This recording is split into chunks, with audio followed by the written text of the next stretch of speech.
Ini tuh ceritanya suami dan keponakan aku lembur kerja sampai malam ya guys. Berhubung mereka lapar jadi aku kasihan guys. Lalu aku masakin dulu. Karena jujur seharian aku tidak masak ya guys. Karena aku makannya di warung atau makan di luar. Dan di sini karena udah malam jadi aku masaknya sesuai stok yang ada di kulkas aja ya guys. Dan kebetulan banget yang ada di kulkas cuma ada sosis, bakso, sawi putih aja ya guys. Pertama-tama aku masukin baksonya sama sosisnya terlebih dahulu ya guys. Langsung aku ongseng-ongseng sampai matang. Lalu aku masukin juga bahan-bahan aromatik kayak lengkuas, daun salam, dan daun jeruk serta jahe. Dan kemudian disusul dengan bawang merah, bawang putih, dan cabai. Lanjut aku ongseng-ongseng sampai semuanya layu. Karena aku rasa sudah layu dan tercium aroma wangi, jadi lanjut aku masukin micinnya ya guys. Kalian jangan berpikir micin itu marahi bodoh, tapi sebenarnya micin itu adalah membuat rasa masakan semakin enak.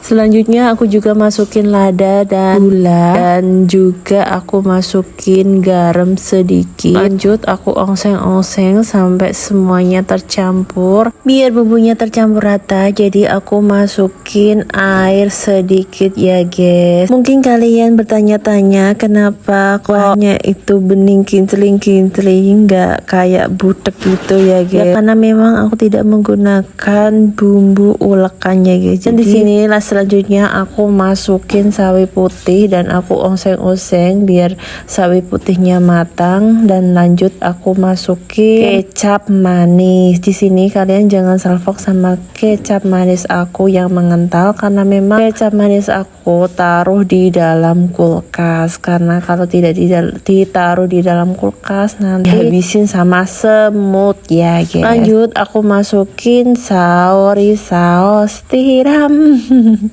biar tambah sedap, dan aku juga masukin Royco ya guys. Dan tak lupa juga aku tambahin saus ekstra pedas. Dan kenapa di sini aku memakai saus biar kayak bumbunya kental gitu ya guys. Dan jujur di sini juga sebenarnya cabai aku tuh habis ya guys, makanya aku menggunakan saus ekstra pedas. Dan terakhir aku masukin daun bawangnya. Langsung aku ongseng-ongseng sampai airnya itu kayak gitu ya guys. Dan ini hasilnya udah matang ya guys. Jujur sumpah ini tuh enak banget, bukan karena ini masakan aku sendiri, tapi aku review jujur. Enak, gurih, pedas, manis, dan ada sedikit asamnya dari si saus tadi, tapi nggak begitu banyak. Dan di sini tuh suami sama keponakan aku langsung makan, langsung dieksekusi dan habis ya guys, habis seketika. Jujur aku tuh senang sekali kalau masak dihabisin ya guys, daripada bisa itu nyesek banget ya guys. Karena